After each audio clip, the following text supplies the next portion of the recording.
4 പശുക്കളെയാണ് കടുവ ആക്രമിച്ച് കൊലപ്പെടുത്തിയിരിക്കുന്നത്. അതിൻ്റെ ഭാഗമായിട്ട് ആദ്യം കൂട് വയ്ക്കാനുള്ള പെർമിഷൻ നമുക്ക് ലഭിക്കുകയുണ്ടായി. കൂട് അന്നേ ദിവസം തന്നെ വെച്ചെങ്കിലും കൂടിനകത്ത് ദൗർഭാഗ്യവശാൽ കടുവ കയറിയുണ്ടായില്ല. ഇന്നലെ രാത്രിയും ഇന്ന് പുലർച്ചെയായിട്ട് 3 പശുക്കളെ നഷ്ടപ്പെട്ടിട്ടുണ്ട്. അതുകൊണ്ട് തന്നെ ടെക്നിക്കൽ കമ്മിറ്റി ചേരുന്നുണ്ട്. ടെക്നിക്കൽ കമ്മിറ്റിയുടെ അംഗങ്ങൾ പലരും ജില്ലയുടെ പല ഭാഗങ്ങളിലാണ്. അപ്പോൾ അടിയന്തരമായി തന്നെ ടെക്നിക്കൽ കമ്മിറ്റിയുടെ റിപ്പോർട്ട് ചീഫ് എഡ് ഡിപ്പാർട്ട്മെൻറ്റ് കൊടുക്കുകയും മയക്കുവെടി വെച്ച് കടുവയെ പിടിക്കുന്നതിനുള്ള ഉത്തരവ് ലഭ്യമാക്കുകയും ചെയ്യുന്നുണ്ട്.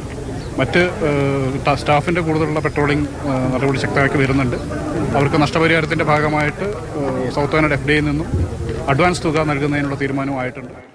എം കമൽ വയനാട് നിന്ന് വിവരങ്ങളുമായി ചേരുന്നു. കമൽ, അവിടെ താമസിക്കുന്ന ആളുകളെ സംബന്ധിച്ച് വലിയ ആശങ്കയായി മാറിയിട്ടുണ്ട് ഈ കടുവ. അപ്പം ഇപ്പൊ വനവകുപ്പിന്റെ തീരുമാനങ്ങൾ എന്തൊക്കെയാണ്?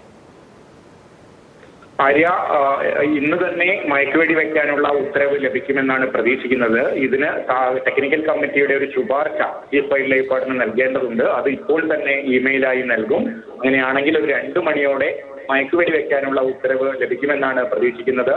മയക്കുവെടി വെക്കാനുള്ള ഉത്തരവ് ലഭിച്ചാൽ ഉടൻ തന്നെ സുൽത്താൻ ബത്തേരിയിൽ നിന്നുള്ള ദൗത്യ സംഘം സ്ഥലത്തെത്തി കടുവയെ നിരീക്ഷിക്കാനുള്ള ശ്രമങ്ങൾ തുടങ്ങും. എത്രയും പെട്ടെന്ന് മയക്കുവെടി വെക്കാനാണ് ശ്രമം. കാരണം തുടർച്ചയായി ജനവാസ മേഖലയിൽ ആണ് കടുവ 2-3 ദിവസമായി. മാത്രമല്ല, ഒരു രാത്രി തന്നെ 3 പശുക്കളെയാണ് ആക്രമിച്ചു കൊന്നത്.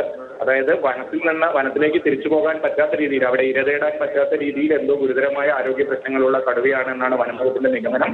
അതുകൊണ്ട് വൈകുന്തോറും കടുവ വീണ്ടും വളർത്തുമൃഗങ്ങളെ ആക്രമിക്കാനുള്ള സാധ്യതയുണ്ട്. എത്രയും പെട്ടെന്ന് പിടികൂടാനുള്ള ശ്രമങ്ങളാണ് നടത്തുന്നത്. എന്തായാലും DFO നൽകിയ ഉറപ്പിനെ തുടർന്ന് തൽക്കാലത്തേക്ക് പ്രതിഷേധങ്ങൾ അവസാനിപ്പിച്ചു.